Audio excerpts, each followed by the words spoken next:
अब थोड़ा सा स्विच करते हैं, पॉपुलर कल्चर के बारे में बात करते हैं। जोधा अकबर एक फिल्म आई और उसने ये मतलब स्थापित कर दिया हमारे मानस में कि जोधाबाई थी और अकबर कितना महान था और कितना ग्रीक गॉड टाइप का वो दिखता था और कैसे जोधाबाई आती है। और ये तो इसके बारे में बताइए कि इसके बारे में इसकी सच्चाई क्या है। 5 फुट 6 इंच अकबर की हाइट थी। हम्म।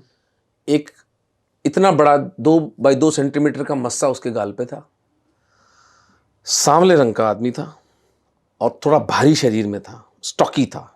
मोटा तो मैं नहीं कहूंगा, लेकिन स्टॉकी था। ऋतिक रोशन से आप तुलना कर लें कि वो क्या था, जो भी था। आपने एक प्रश्न पूछा था मुझसे 2 प्रश्न पहले कि कौन कौन से झूठ मुझे पता चले थे इसके अंदर। तो एक जो झूठ जिसको मैं बहुत मेरी आत्मा से जिसको मैं घृणा करता हूँ व्यक्ति, वो है अकबर। क्योंकि इसको हमें महान करके पढ़ाया गया, Akbar the great. Akbar the great. और एक समय था जब हम बच्चे थे तो हम भी अकबर द ग्रेट बोला करते थे, और उस दिन के लिए लज्जित हूँ। उस दिन के लिए मैं अपने आप को कोसता हूँ कि यार इतनी बुद्धि नहीं थी। हमारे माँ बाप ने भी हमें नहीं टोका। 25 फरवरी 1568 को इस अकबर महान ने चित्तौड़ में 40,000 निरपराध हिंदुओं की हत्या की थी। 40,000। और ये कोई पागल हिंदू नहीं कह रहा है, ये अबुल फजल और अल बदायून के द्वारा रिकॉर्डेड, इसकी ऑफिशियल हिस्ट्री के अंदर डॉक्यूमेंट्स हैं जिनको मैंने अपनी पुस्तक में कोट किया है। छोटे छोटे बच्चों को भाले के ऊपर डालकर बाटी और रोटी सेकी जाती, ऐसे सेके गया था। 10,000 स्त्रियों ने जौहर किया था।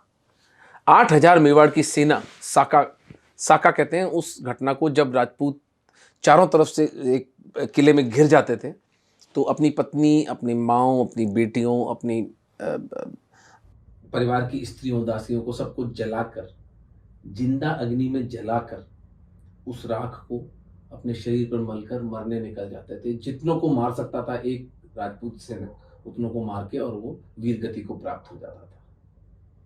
ये घटना घटी थी 25 फरवरी 1568 को, और उस व्यक्ति को हम अकबर महान करके पढ़ाते हैं। ये निर्लज्जता, ये निकृष्टता हिंदू समाज अपने स्वयं के साथ करता है और थूकता है उन महान पुरुषार्थियों पर, उन महान स्त्रियों पर जिन्होंने अपनी जीवन जलाकर, वो एक सरल मृत्यु भी चुन सकती थी, शायद विष ले लेती या एक दूसरे को कटार भी घोंप सकती थी। जैसे विभाजन के समय सरदारों ने अपनी बेटियों को गर्दनें काटी थी और कुएं में डाल दिया था, ये सब हो सकता था। लेकिन उन्हें पता था कि ये हमारे मृत शरीर के साथ भी संभोग करेंगे, इसलिए उस संभावना को, इतने महिमाशाली लोग थे। और दूसरा एक इसके पीछे एक मनोवैज्ञानिक कारण था जो साका जौहर है। वो पूरा चैप्टर आप जब पढ़ेंगे तो आपके रक्त के आंसू आएंगे। मैंने उस चैप्टर को अपनी आत्मा मैंने उसमें निचोड़ी है उस चैप्टर के अंदर।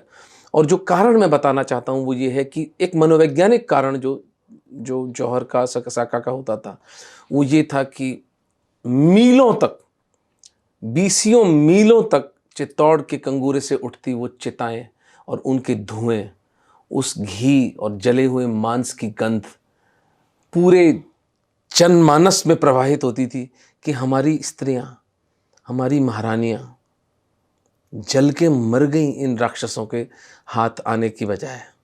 तो हम इन राक्षसों के आगे समर्पण नहीं करेंगे। ये मैसेजिंग, ये संदेश अपने देश को, अपनी जनता को प्रवाहित करना उस 700 वर्ष पूर्व, और ऐसे 12 साके राजस्थान में हुए। सबसे बड़ा जो था वो जो चित्तौड़ में झेला, पहला, दूसरा, तीसरा साका जो था। मैं तीसरे साके की बात कर रहा हूँ जो अकबर के संदर्भ में होता है। तो अकबर की जो आपके जो ओरिजिनल प्रश्न था उस पर कि कौन थी ये जोधाबाई, इस पर बहुत स्पष्ट संदेश नहीं मिलते हैं। मुझे जयपुर का इतिहास पढ़ना पड़ेगा बैठ करके, अभी मैं समय नहीं निकाल पाया। लेकिन बहुत सी किंवदंतियां ऐसी कहती हैं कि ये एक पोर्चुगीज दासी थी, हरकू भाई इसका नाम था, और अंग्रेजों, राजस्थान, जयपुर के राजपूतों ने हरकू भाई का विवाह करके अपना पिंड छुड़ा लिया। अच्छा। इसका एक प्रमाण ये मिलता है कि उस समय के जो सिख गुरु थे, शायद गुरु रामदास थे, नाम ध्यान नहीं आ रहा मुझे उनका, उन्होंने कहा कि राजपूतों को भी राजनीति करना आ गई। अच्छा। ये स्टेटमेंट था उनका जब उनको पता चला कि इस तरह कर दिया है, कोई राजकुमारी को ब्याह नहीं किया गया है। तो एक सिख गुरु का ये कहना